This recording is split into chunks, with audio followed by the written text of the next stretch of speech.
마가복음 10장 46절에서 52절.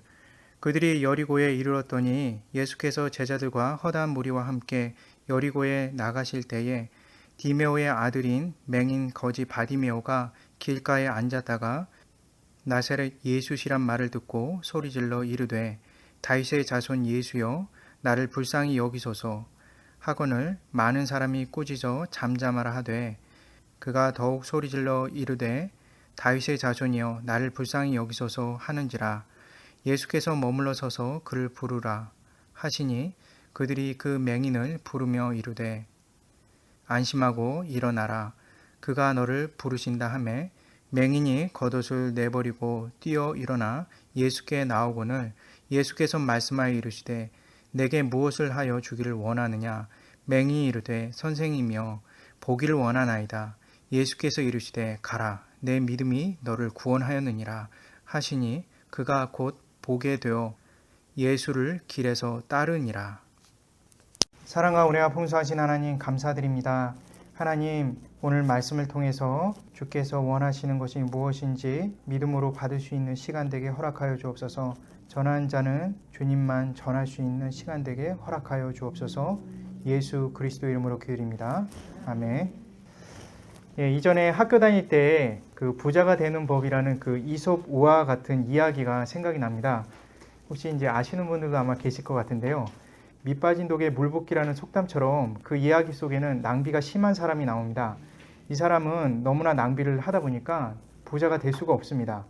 그리고 사는 동안 그러한 여러 어려움들을 겪고 나서는 동네 가장 부자인 사람을 찾아가는 그런 장면이 나옵니다. 부자를 찾아가서 부자 된 법을 알려달라고 합니다. 그 부자는 정말 비밀인데 너에게 가르쳐주겠다 이렇게 얘기를 합니다. 그리고 그 사람을 데리고 가죠. 그 낭비 심한 사람은 옳거니 하고 따라갑니다. 부자인 사람이 낭비 심한 사람에게 자기 앞마당에 있는 큰 나무를 가리키면서 올라가라고 시킵니다. 낭비 심한 사람은 그 나무를 타고 올라갔고요. 그리고 부자는 그 나무 옆에 굵게 뻗어 있는 가지 옆으로 이동하라고 시켰습니다. 낭비 심한 사람이 두 팔로 나뭇가지를 이동시켜 꽉 잡고 버티고 있었습니다. 발이 어떻게 되어 있는 상태인지 이해 가시죠? 공중에 떠 있는 상태입니다. 굉장히 위험하죠. 낭비 심한 사람은 힘들고 또 위험하지만 부자가 될 수 있다는 생각에 그렇게 행동을 하죠. 그때 부자가 한 팔을 내리라고 합니다. 그래서 한 팔과 한 손으로만 나뭇가지를 잡으라고 버티라고 하는 거죠. 낭비 심한 사람은 아주 힘들었지만 부자가 될 수 있다는 기대감 때문에 그렇게 합니다. 그러자 부자는 말을 했습니다. 그렇게 한 손으로 나뭇가지를 꽉 잡듯이 당신의 돈을 꽉 잡고 놓지 말라고 얘기를 합니다. 만약 그 손을 놓게 되면 나무에 떨어져 죽거나 크게 다칠 수 있는 것처럼 당신이 그 돈을 놓치게 되면 결국은 죽거나 다치게 된다는 그 사실을 잊지 말라 이렇게 얘기를 합니다. 이 시간에 뭐 돈을 그래서 그렇게 쥐라 이런 얘기는 아니고요. 여기에 핵심적인 것이 이 세상 사는 사람들이 부자가 되기 위해서는 목숨을 걸고 그것을 집착해야만 얻을 수 있다라는 그런 교훈을 우리가 생각해 볼 수가 있는 것이죠. 25년 전에 한국에 IMF가 있을 때였습니다. 저는 그 당시 하루에 6개의 아르바이트를 했습니다. 새벽 신문 배달부터 해서 학교 식당 설거지, 석간 신문을 돌렸고 학원 강사, 개인 과외, 그 다음에 대중 화장실 청소와 도서관 책 정리, 그리고 시간이 겹치지 않는다면 용역회사에서 막노동을 하면서 열심히 돈을 벌었습니다. 잠을 줄이고 먹는 것을 줄이고 꽉 찬 24시간을 열심히 일했던 기억이 납니다. 돈이 필요했고 돈을 벌어야 하기 때문에 그렇게 했습니다. 저희 주변에는 그렇게 살아갔던 그런 청년들이 많았습니다.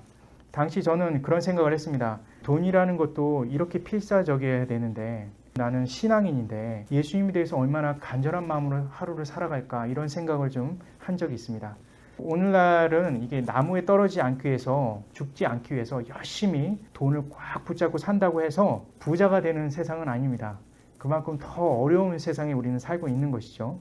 먹는 거 못 먹고 입는 거 못 입고 누리는 거 못 누리면서 살아가도 부자가 될까 말까 하는 세상 속에 사람들은 대부분 돈에 집착하고 돈에 이끌려서 바둥바둥 하면서 살아갑니다. 여전히 돈을 위해서 자신의 모든 것을 다 쏟아붓는 우리네 인생들을 보게 되는 것이죠.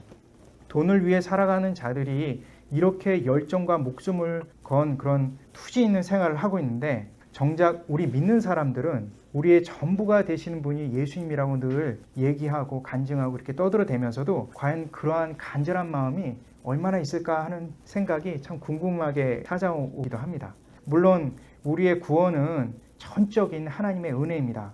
그러나 구원받은 자녀는 그 구원의 은혜를 알기 때문에 세상과 다르게 예수님에 대해서 더 절실할 수밖에 없는 것이죠. 오늘 말씀은 바로 이런 부분에 대해서 깊이 생각해 볼 수 있는 시간을 좀 가졌으면 좋겠습니다. 먼저 오늘 본문이 3주에 걸쳐서 진행된다는 것을 먼저 말씀드리려고 합니다. 어떻게 이렇게 짧은 7절을 가지고 3일이나 걸쳐서 이렇게 할 수가 있느냐. 정말 중요하기 때문에 그렇습니다. 믿음으로 생활할 수 있는 거에 정말 필요한 부분이기 때문에 세 부분을 나눠서 말씀을 전하고자 합니다. 말씀을 전하기 전에 오늘 이 본문에 대한 3가지 특징을 우리가 먼저 살펴보고 말씀을 나누려고 합니다. 오늘 마가복음 강의 62강은요. 마가복음 강의 44강과 밀접히 연결되어 있습니다. 마가복음 44강은 마가복음 8장 22절에서 26절에 있는 본문인데요. 이 본문에는 그 맹인이 나옵니다. 마가복음 전체를 통틀어서 맹인을 고쳐주시는 것은 딱 2번밖에 없는데요. 바로 이 마가복음 8장 22절에서 26절과 바로 오늘 본문입니다. 맹인이 처음 8장이 시작되고 나서 그리고 오늘 이 맹인 바디메오가 예수님이 치료를 해주지 않습니까? 이 사이의 공간에 예수님께서 3번이나 자신이 십자가에 죽고 부활할 것에 대한 얘기를 하십니다. 따라서 처음 8장에 나온 맹인과 오늘에 있는 이 맹인은 예수님의 십자가의 죽으심과 부활을 묶어내는 사슬과 같은 그런 역할을 합니다. 이 얘기는 무엇을 의미하느냐? 이 맹인의 치료는 예수님의 십자가 지심과 부활의 예고와 연결되어 있다는 것을 우리가 알 수가 있는 것이죠. 특별히 십자가 지실 그리고 부활하실 예수님에 대한 믿음이 깊이 있게 담겨 있고 고찰되어 있다는 것을 우리는 살펴볼 수가 있습니다. 2번째로 우리가 볼 수 있는 것은 오늘 말씀을 끝으로 더 이상 치유 사역이 없습니다. 특별히 마지막 이 치유를 맹인으로서 끝내신다는 것을 우리가 주목할 필요가 있는 것이죠. 마가복음 내에 맹인이 과연 누가 있을까? 우리가 한번 살펴볼 필요가 있는 것이죠. 예수님을 계속 따라다니며 예수님의 말씀을 듣고 기적을 항상 접한 제자들이나 그 무리일까?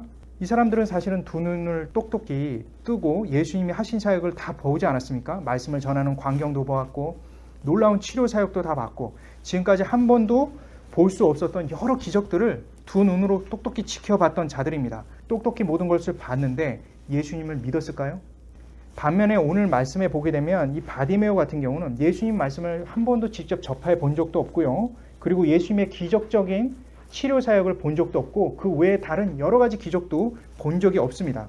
그런데도 불구하고 바디메오가 예수님을 향해서 목청 높여 외치는 그런 장면은 상당히 인상 깊죠. 바디메오는 한 번도 보지 못하고 볼 수 없는 자기 신체적 결함이 있음에도 불구하고 과연 예수님을 믿었을까? 오늘 이 부분을 또 살펴볼 필요가 있습니다. 마지막 3번째로 우리가 생각해 볼 것은 이 바디메오라는 이름입니다. 바디메오가 치료를 받지 않습니까? 근데 치료를 받는데 특별히 바디메오라는 이름이 있습니다. 이것은 마가복음 전체 내에서 치료받은 사람들 중에 이름이 기록되어 있는 유일한 것이 바로 이 바디메오인 거죠. 다른 사람들은 치료해 주실 때 부모의 이름 정도 나오는 거는 있습니다. 뭐 야이로나 이런 사람들이 있죠. 그리고 그 지방에 관한 얘기, 어떤 지역, 거라사는 거라사, 뭐 이런 지역에 대한 얘기는 있을 수 있어도 그 사람 자체의 이름이 적혀 있는 것은 이 바디메오가 유일하다는 것을 우리가 생각해 볼 필요가 있는 것입니다. 이러한 점을 감안해 봤을 때 오늘 말씀이 얼마나 중요하다는 것, 그리고 다음 주와 그 다음 주의 말씀이 얼마나 중요하다는 것을 우리가 생각해 볼 수가 있습니다. 이런 점을 감안해 봤을 때 오늘 말씀에 대해 특별히 주의해야 될 부분이 있습니다. 오늘 본문이 지난주 말씀과 연결되어 있다는 점에서 유념해야 됩니다. 지난주 말씀의 핵심이 무엇입니까? 우리가 종으로서 섬기면서 살라 이런 동료였습니까? 아니죠. 그것도 뭐 커다란 부분에 있어서 적용할 수는 있지만 지난주 말씀의 핵심은 종 대신 예수 그리스도께서 어떻게 우리를 섬겨주셨는지에 대한 내용이 나와 있는 것이죠. 오늘도 마찬가지입니다. 바디메오처럼 절실히 주님을 찾는 자가 구원을 받는다. 이게 아닙니다. 예수님이야말로 진짜 우리의 구원자시며 유일한 구원자 되신다. 그 얘기를 지금 하기 위해서 이 말씀의 서두에 띄우는 것입니다. 따라서 오늘 그 관점에서 이 말씀 전체적인 이해를 할 때만이 제대로 된 말씀에 대한 이해를 할 수 있다고 생각이 됩니다. 자, 그렇다면 말씀 부분 우리 하나하나 읽어보면서 살펴보겠습니다. 특별히 오늘 말씀은 46절에서 48절까지만 하도록 하겠습니다. 먼저 46절 읽겠습니다. 그들이 여리고에 이르렀더니 예수께서 제자들과 무리와 함께 여리고에서 나가실 때 디메오의 아들인 맹인 것이 바디메오가 길가에 앉아서. 오늘 46절에 특별히 주목해야 될 것이 주어가 나오는데 그들이라는 부분이 나옵니다. 이 그들은 누구를 상징합니까? 예수님, 그 다음에 제자들, 그리고 예수님을 따르는 무리, 이렇게 되어 있습니다. 이 부분은 중요한 부분이기 때문에 뒤에서 좀 더 자세히 제가 설명을 드리겠습니다. 먼저 말씀을 나누기 전에 여리고 안에 들어갔다. 근데 여리고 안에 들어갔는데 여리고는 굉장히 큰 도시입니다. 이 도시 자체가 9,000년이 넘는 도시입니다. 따라서 상당히 그 오래된 전통 있는 그런 도시죠. 이 지역 자체가 시골 지역이 아니라는 것입니다. 그러니까 사람들이 많은 지역이에요. 지금까지 예수님께서 사역하시는 활동을 보게 되면 큰 도시일수록 더 많은 기적과 이적을 행하시는 그런 내용들이 성경에 나옵니다. 하지만 오늘은 그 앞에 있는 여러 지역보다 훨씬 더 큰 지역임에도 불구하고 바디메오 치료 외에는 다른 얘기가 1절 나오지 않아요. 그리고 이 여리고라는 이 지역을 예수님께서 통과하지 않으셨다면 예루살렘으로 가는 그 길목에 훨씬 더 가깝게 다다를 수가 있습니다. 실제로 여리고는 해발 825피트, 251m 아래에 있습니다. 높이 있는 게 아니라 아래에 있습니다. 반면에 예루살렘은 해발 2500피트, 760m 위에 있습니다. 여행자들이 여리고로 가려면 여리고로 갔지 예루살렘으로 가기 위해서 여리고를 통과하지 않았다는 얘기예요. 그런데 예수님께서는 여리고를 통과해서 예루살렘으로 간다는 것은 그곳에 상당히 중요한 이유가 있기 때문에 그런 그 행동을 하셨다는 것을 우리는 알 수가 있는 것이죠. 한마디로 말해서 여리고를 통과해서 예루살렘으로 간다는 것은 매우 비효율적이라는 것을 우리는 알 수가 있습니다. 실제로 예수님께서 바디메오와 만났던 그 장소가 광계용 오아시스 지역이라고 하는 그 지역인데요. 여기에서 예루살렘까지 가는 그 거리가 실제로 가장 짧을 때가 12마일, 그 다음에 길 때가 15마일, 그러니까 약 25km 정도 되는 것이죠. 그 정도의 그 길인데 2000년 전에 당시 걸어 다녔던 사람들의 그러한 생활 습관을 봤을 때 짧게는 하루길, 길게는 이틀길이면 도착할 그런 곳을 어떻게 보면 바디메오라는 사람을 만나서 이렇게 통과해서 가는 그 자체가 사실은 굉장히 이해하기가 참 어려운 그런 행동이라는 것을 우리는 알 수가 있습니다. 이러한 점을 감안했을 때 예수님께서 여리고에서 바디메오, 그 한 사람을 위해서 가셨다는 것밖에는 설명이 사실은 안 되거든요. 성경은 철저히 다른 어떠한 그 이유에 대해서 언급하고 있진 않지만 적어도 바디메오 내용만 나왔다라는 것을 보았을 때 이해가 안 되는 그런 부분이죠. 그런데 바디메오가 그렇게 가치 있는 사람일까? 이 부분을 우리가 생각을 하면서 말씀을 조금 더 깊이 있게 한번 살펴보도록 하겠습니다. 잘못하면 우리가 바디메오만 이렇게 집착할 수가 있거든요. 46절에 첫 문장에 보면 그들이 여리고에 이르렀다라는 이 동사가 나오는데요. 이 이르렀다라는 동사가 나오고요. 그 다음에 뒤에 문장이 예수께서 제자들과 허다한 무리와 함께 여리고에 나가신다라는 이 동사가 나옵니다. 사실 영어 성경이나 한글 성경에 잡아낼 수 없는 부분이 있습니다. 여기 이르렀다라는 이 동사의 에르콘타이는요, 복수 동사입니다. 반면에 나가신다라는 동사는 히라보로 에코포리오메누라는 이 단어를 썼는데 이것은 단수 동사입니다. 그러니까 이거를 복잡하게 제가 설명하지 말고 결론지어서 말씀드리자면 예수님이 주인공이다 이 얘기를 하고 싶어서 지금 복수 동사와 단수 동사를 두 가지를 사용함으로 인해서 예수님을 주연급으로 확실히 입지를 세워준 것입니다. 왜 그러냐면 뒷부분에 바디메오에 대한 얘기가 계속 나오니까 여기서 경고를 하는 것이죠. 바디메오 주인공 아니야, 우리에게 이제 얘기를 하는 것입니다. 그래서 예수님이 바로 주인공이고 주연이며 나머지는 다 엑스트라입니다. 바디메오는 엑스트라 중에서 그래도 조연급 정도는 되겠죠. 하지만 예수님께서는 처음과 끝에 있는 모든 것을 주도하고 계심에 대해서 두각시키고 있는 내용인 것입니다. 이런 점을 우리가 잘 기억하고 다시 바디메오로 돌아가겠습니다. 이 바디메오라는 그 이름 자체는 디메오의 아들인데요. 바디메오라는 이름 자체가 아람어입니다. 근데 이 바는 아들을 의미합니다. 근데 디메오는 아람어가 아니라 헬라어적 의미로 계명이라는 의미를 갖고 있습니다. 참 대단한 것이요. 계명하면은 우리가 이제 빛을 의미하게 되죠.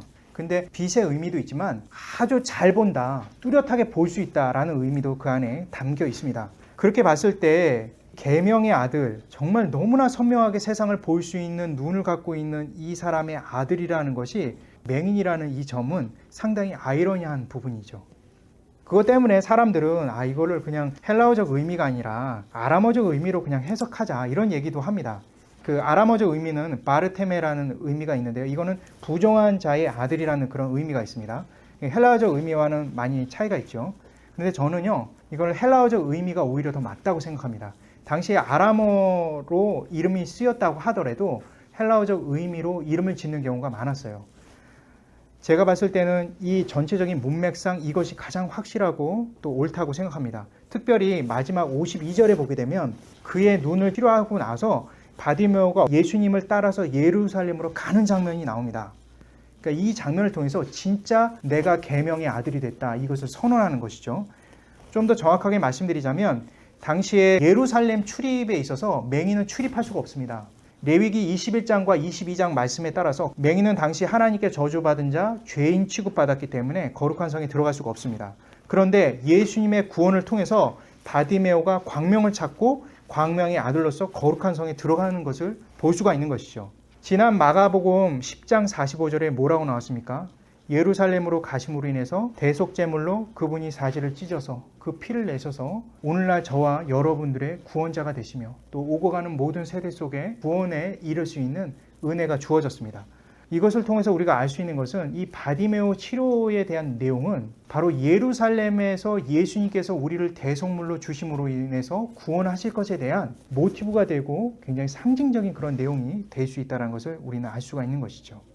마치 예수님께서 예비적인 그림을 우리에게 먼저 보여주시기 위해서 바디메오라는 이름을 우리에게 두각시켜서 가르쳐 주시는 것입니다. 바디메오라는 사람은 여리고 생활에 있어서 굉장히 거지로서 아주 비루한 인생을 살았다는 것을 우리는 알 수가 있습니다. 그 당시에 1세기 사람들이 갖고 있는 인식 자체가 언약 공동체로부터 제외된 자입니다. 다시 말해서 맹인은 이스라엘의 그 공동체 안에 들어갈 수 없는 자를 얘기를 하는 거죠. 그리고 동시에 사회적으로 지탄을 받는 사람입니다. 왜냐하면 죄인이기 때문에. 그러니까 태어났을 때부터 죄인이라고 한다면 부모의 죄든 그 자식의 죄든 둘 중에 하나가 되겠죠. 요한복음 9장에 보게 되면 시각장애인이 갖고 있는 죄에 대해서 당시 사회적 시각을 우리가 알 수가 있는 것이죠. 맹인은 기본적으로 부모의 죄 아니면 그 자신의 죄, 둘 중에 하나의 저주로 인해서 그렇게 됐다는 것이 대부분의 의견입니다. 그런데 당시에 가족 연대가 강했던 이스라엘조차도 이 맹인이 태어나게 되면 가족에게서 제외를 시킵니다. 사실 부모의 죄라고 하게 되면 그 아이를 끌어안을 수는 있을지 몰라도 부모가 생계를 유지할 수가 없어요. 죄인이기 때문에 거기서 상거래가 불가능하거든요. 그렇게 되면 섬길 수도 없게 됩니다. 그래서 죄인이라고 다 이렇게 넘기게 됩니다. 그것은 어떻게 보면 이렇게 모진 그런 행동이 아니라 부모로서 자식을 생계를 책임지기 위한 하나의 방법처럼 그 당시에 풍습들이 있습니다. 그래서 대부분 맹인들은 죄인 취급을 받았습니다. 그러면서도 부모로부터 그래도 멀리 떨어진 곳에서부터 생계적인 부분에 있어서 도움을 받았죠. 그런데 거지라고 오늘 나옵니다. 이 거지는 부모로부터 생계를 받을 수 없는 사람을 의미하는 것이죠. 그렇다면 이 사람은 처음부터 부모가 그를 완전히 죄인 취급해서 버렸다든가 아니면 부모로부터 전혀 도움을 받을 수 없는 상황인 것을 우리가 예상해 볼 수가 있는 것입니다. 이런 사람 같은 경우는 평생 거지꼴로 살게 되고요. 흉년이 들거나 전쟁이 일어나게 되면 제일 먼저 죽거나 고통받는 사람입니다. 이렇게 맹인의 삶은 이렇게도 끔찍했습니다. 하나님께도 버림받았고 가족에게도 버림받았고 그 사회 구성원으로도 살 수 없는 처절한 외로운 자였다는 것을 우리는 알 수가 있는 것이죠. 이 46절에 아주 특별한 단어들의 이렇게 모임, 구가 있습니다. 길가라는 단어입니다. 히라보로는 파라텐 호돈이라고 나오는데요. 마가복음 전체에서 딱 3번이 쓰입니다. 마가복음 4장에 2번이 쓰이고요. 바로 여기에 1번 있습니다. 따라서 마가복음 4장과 이 부분을 연결지어서 생각해 볼 필요가 있습니다. 맹인 바디메오가 어디 있었냐? 길가에 있었는데요. 이것이 4장 4절과 4장 15절에 다음과 같이 나옵니다. 우리 한 목소리를 한번 읽어볼게요. 마가복음 4장 4절과 마가복음 4장 15절입니다. 풀리스의 거로는 길가에 떨어짐에 새들이 와서 먹어버렸고 말씀이 길가에 뿌려졌다는 것은 이들을 가리키니 곧 말씀을 들었을 때 사탄이 붙이어서 그들에게 뿌려진 말씀을 꾀하는 것이요. 이 예수님의 비유에 대한 내용이죠. 길가라는 그 단어구가 있는 그런 부분입니다. 예수님께 구원받은 자와 구원받지 못한 자를 나눌 수 있는데요. 특별히 구원받지 못한 자의 종류를 세 가지를 얘기합니다. 길가, 돌짝밭, 돌밭이죠. 그 다음에 가시떨기. 그 중에서도 말씀을 애당초 처음부터 받을 수 없는 그런 자가 바로 길가에 있는 자겠죠. 이 부분을 통해서 우리가 알 수 있는 것은 바디메오라는 인생 자체는 처음부터 은혜가 주어지지 않는 정말 이 세상의 최악의 상황에 있는 사람이라는 것을 우리가 길가라는 이 단어를 통해서도 이해할 수가 있는 것입니다. 결코 우연히 쓰여 있는 단어가 아니라는 것을 우리가 생각해 볼 수가 있는 것이죠. 그런 바디메오의 생애는 처음이자 마지막 될 수 있는 정말 절호의 기회가 찾아옵니다.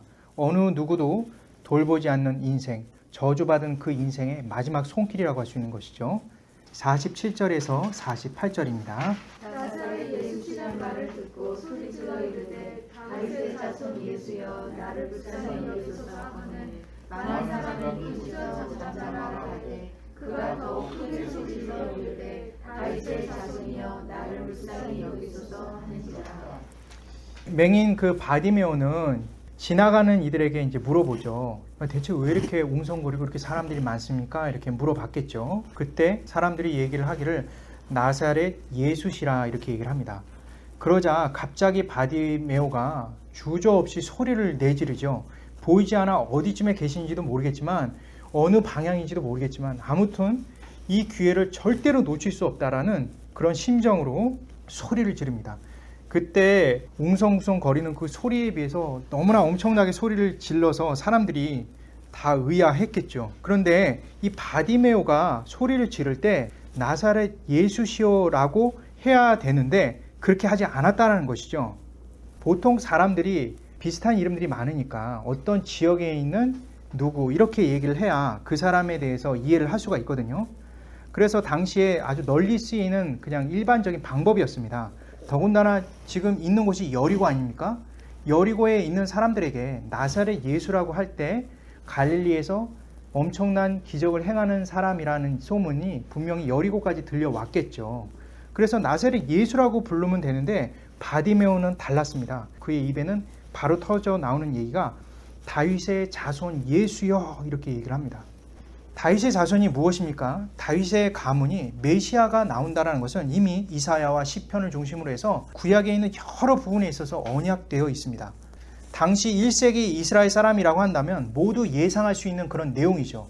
다윗의 자손이라는 그 말 속에는 메시아라는 기본적인 얘기가 그 안에 담겨 있습니다. 다만 그 당시에는 예언대로 그것을 실천하고자 많은 사람들이 일어났습니다. 본인이 메시아다 이렇게 떠들어대다가 또 실각하고 없어지고 죽거나 또는 사람들로부터 외면을 당하거나 이런 일들이 숱하게 반복됐던 그런 시대이죠. 또는 정치적으로 만들어낸 허구적 인물들도 있습니다. 과거 어떠한 가짜 메시아가 있다 하더라도 바디메오에게는 그렇게 크게 중요치 않은 것이죠. 바디메오에게 중요한 것은 바로 지금 자신 앞에 지나는 그 인물이 바로 메시아이시며 다윗의 자손이신 바로 예수님이라는 사실인 것입니다. 갈릴리부터 시작해서 엄청난 기적과 말씀을 전한 그분이라는 사실인 것이죠. 그분이 거쳐 가신 그곳에는 모두 다 고침받고 살아나고 나음을 완벽하게 얻었다는 그 사실만큼은 절대로 변경될 수 없는 사실인 것이죠. 물론 바디메오가 예수님께서 마가복음 8장에서 10장 사이에 자신의 고난을 예고한 것을 알았는지 몰랐는지 그건 알 수가 없습니다. 왜냐하면 제자들에게 말씀하실 때도 따로 불러서 얘기한 내용이거든요. 대속의 은혜에 대한 예언에 대한 부분은 바디메오가 몰랐을 가능성이 많습니다. 하지만 중요한 것은 52절에 보니까 예수님께서 이 바디메오를 칭찬해주는 장면이 나온다는 것이죠. 이때 이 칭찬해주는 이 장면을 통해서 예수님의 12제자와 상당히 그 이해의 폭이 바디메오가 다르다라는 것을 확인해 볼 수가 있습니다. 적어도 제자들처럼 예수님을 이용할 생각을 가진 사람은 아니라는 것이죠. 하지만 이 다윗의 자손이란 말은 당시 1세기에서 보게 되면 굉장히 정치적으로 민감한 내용입니다. 당시 로마 제국의 속국으로 전락한 이스라엘에게 있어서 다윗의 자손이 나타났다는 의미는 로마 제국을 향해서 이스라엘 백성들이 모반을 일으키겠다라는 하나의 장면밖에는 될 수가 없는 것이죠. 이스라엘이 로마 제국을 향해 선전포고하는 것과 크게 다르지 않는 것입니다. 이스라엘 자신들은 로마 황제를 더 이상 섬기지 않을 것이며 자신의 왕을 세우겠다라는 그런 의미처럼 들릴 수가 있습니다. 그래서 주변에 있는 사람들이 그렇게 소리를 지르며 입을 닥치라고 하면서 얘기하는 것도 단순하게 그냥 그 사람이 저주받은 사람, 물론 그거 분명히 있습니다. 그것도 있고 또 우리 가고 있는데 감히 너까지 놈이 예수님을 소리를 질러서 세우려고 그래? 이런 마음도 있겠죠. 그런데 또 하나 다른 의미는 예수님을 정치적으로 죽이려고 하느냐, 이런 의미도 그 안에 포함되어 있습니다. 참 아이러니하게도요, 바디메오가 살기 위해서 예수님을 메시아라고 불리고 다윗의 자손이라고 외쳤는데 도리어 그것을 계기로 해서 예루살렘으로 가게 되면 종교 지도자들이 예수님을 십자가의 처형대로 넘길 수 있는 그 빌라도를 압박할 수 있는 압박의 그 증거로 삼았다라는 것, 우리가 생각해 볼 필요가 있는 것이죠. 이렇게 우리를 살리기 위해서 그분이 죽을 수밖에 없다라는 사실도 이 바디메오 이 부분을 통해서 우리가 눈여겨보아야 될 중요한 부분이기도 합니다. 바디메오는 지금 당시 이스라엘의 종교 지도자들이 예수님을 없애기 위한 필수적인 구실을 제공한 것입니다. 로마 제국 안에서 잔인하게 처형하는 방법인 십자가 죽음의 보화선이 되는 것입니다. 이렇게 제자들과 그 무리들과 그 여리고 있는 사람들까지 전부 맹인을 공격하죠. 소리를 듣기 싫으니까 그 좀 다물라 이렇게 얘기하면서 계속 소리를 지릅니다. 그때 사람들이 그러한 모습들을 보면서도 계속적으로 소리를 또 외치고 또 외치는 그런 장면이 나옵니다. 바디메오는 예수님을 부를 때 또 하나 중요한 것은 다윗의 자손 예수여 자신을 불쌍히 여겨달라고 얘기를 합니다. 바디메오는 알았던 것이죠. 예수님의 사역이 십자가의 정점을 이룰 수 있는 것 정도는 몰랐어도 적어도 그 부분에 대해서는 모른다 할지라도 바디메오는 예수님의 마음, 즉 인격에 대한 이해가 있었습니다. 예수님은 사람을 반드시 치료하시고 그것에 목적을 두고 계셨다는 것.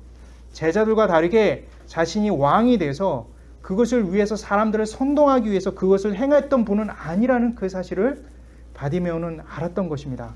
그리고 그는 철저하게 예수님의 그 인격에 대해서, 그 부분에 대해서 믿고 소리를 외친 것입니다. 자신을 불쌍히 여겨달라고 외치는 것이죠. 정작 12명의 제자들은 예수님의 곁에 있었지만 예수님과 전혀 부합되지 않은 그런 마음과 행동을 했던 것과 전혀 상반된 모습을 우리는 볼 수가 있습니다. 이러한 부분을 보게 되면 결국 예수님의 마음을 우리가 볼 수가 있는데요. 특별히 지난주에 10장 45절에 보면 인자에 온 것은 섬김을 받으려 함이 아니라 도리어 섬기려 하고 자기 목숨을 바쳐 많은 사람의 대속물로 주려 한다. 이것은 사역만 얘기하는 것이 아니라 그분의 인격까지 드러내는 내용입니다. 그분이 이 땅에 오신 것은 죄 많은 자, 불신하는 우리를 위해서 자신의 모든 것을 다 찢어 우리를 구원하시겠다는 그분의 인격이 그대로 담겨 있는 것입니다. 특별히 48절에 보게 되면 이 바디메오를 꾸짖는 사람들의 그러한 내용이 나오는데요. 사람들이 뭐라고 말합니까? 48절에 꾸짖고 잠잠하라 이렇게 나옵니다. 꾸짖고 잠잠하라 이 내용이 어디서 많이 보지 않았습니까? 마가복음 4장의 길가 비유에 나오는 내용이 마가복음 4장이지 않습니까? 근데 마가복음 4장에 이 꾸짖다 잠잠하다라는 단어가 또 있습니다. 4장 39절입니다. 우리 한 목소리로 4장 39절 한번 읽어볼까요? 예수께서 바람을 꾸짖으시며 바다더러 이르시되 잠잠하라 고요하라 하시니 바람이 그치고 아주 잔잔하여 지어라. 바디메오를 꾸짖다라는 그 내용에 에페티온이 나오고요. 잠잠하라라고 하는 히라보 단어가 시오페시에라는 단어를 썼는데요. 이 단어가 예수님께서 바다와 바람에게 꾸짖는 내용과 동일한 단어를 썼다는 것이죠. 바람을 꾸짖고 바다를 잠잠케 하는 그 내용을 그대로 따서 여기 안에 집어넣은 것입니다. 그런데 오늘 본문에 보면 바디메오의 절규의 외침과 목숨을 다한 그 광음에 대해서 예수님도 아닌 이 사람들이 예수님처럼 똑같은 얘기를 하면서 멈추려고 하고 있다는 것이죠. 예수님의 말씀을 흉내내고 예수님의 권위처럼 예수님의 말씀과 지혜처럼 다가오지만 실상은 바디메오의 믿음을 죽이고 예수님을 만나려고 하는 그 간절한 마음을 깨트리는 결과가 된다는 것입니다. 어쩌면 우리가 세상을 살면서 때로는 말씀이 그렇고 우리 안에 성령께서 가르쳐 주시는 그것조차도 주변에 여러 거짓된 속삭임에 의해서 묻히는 경우가 참 많습니다.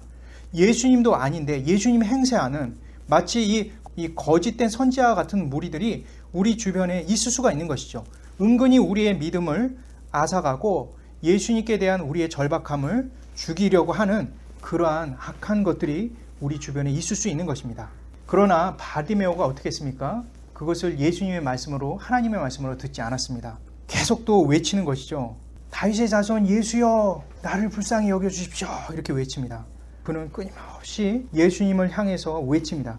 이러한 집요함은 그의 열정에 대한 포커스가 되는 것이 아니라 예수님만이 자신의 유일한 구원자라는 그 사실을 알기 때문에 목숨을 걸고 외치는 것입니다. 마치 계란의 바위치기 같은 그런 상황 속에서도 바디메오는 구원자 되신 예수 그리스도를 향한 그 믿음과 마음이 꺾이지 않은 것입니다.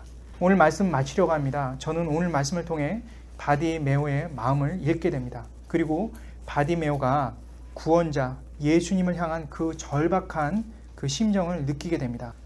구원은 주님께서 주시는 것입니다. 전적인 은혜이죠.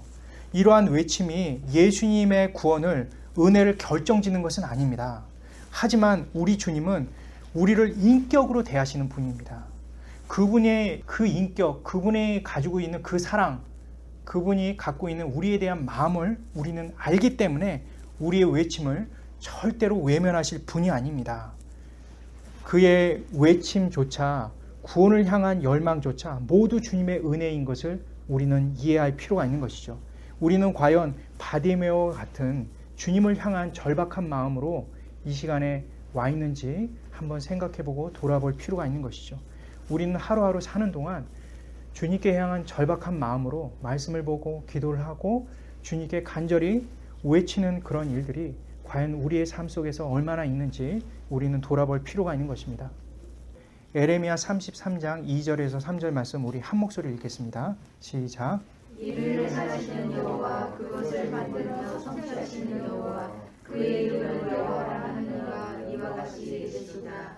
너는 내게 부르짖으라. 내가 내게 응답하겠고 내가 알지 못하는 크고 은밀한 일을 내게 보이리라. 예레미야를 가리켜서 눈물의 선지자라는 얘기를 많이 합니다. 이스라엘 백성들에게 바른 얘기를 해도 매국노 취급합니다. 지금 하나님의 뜻이니까 어쩔 수 없이 그들의 말을 들을 수밖에 없다. 애굽으로 내려가서 그렇게 해서는 안 된다. 이런 얘기를 숱하게 할 때마다 거짓 선지자라고 사람들이 주변에서 얘기를 합니다. 그런데도 불구하고 그는 백성들을 사랑하는 마음으로 그리고 주님께 받은 말씀이 있어 외치는 그런 장면이 나오죠. 예레미야 33장은 예레미야가 두 번째로 정말 캄캄하고 어두운 그 감옥 같은 곳에 갇혔을 때 이 말씀을 주님께서 주셨습니다. 그 어느 누구도 예레미야를 이해하거나 인정하지 않는 그 상황 속에서도 주님께서 주신 말씀은 한결같습니다. 이를 행하시는 여호와, 그것을 만들어 성취하시는 여호와, 그의 이름은 여호와라 하는 이가 이와 같이 이른다. 결국 예레미야를 붙잡아 주시고 예레미야의 말을 통해서 하나님께서 그 일을 하시겠다라는 것입니다. 그리고 3절에 정말 중요한 내용이 있죠. 너는 내게 부르짖으라. 내가 내게 응답하겠고 내가 알지 못하는 크고 비밀한 일을 내게 보이리라.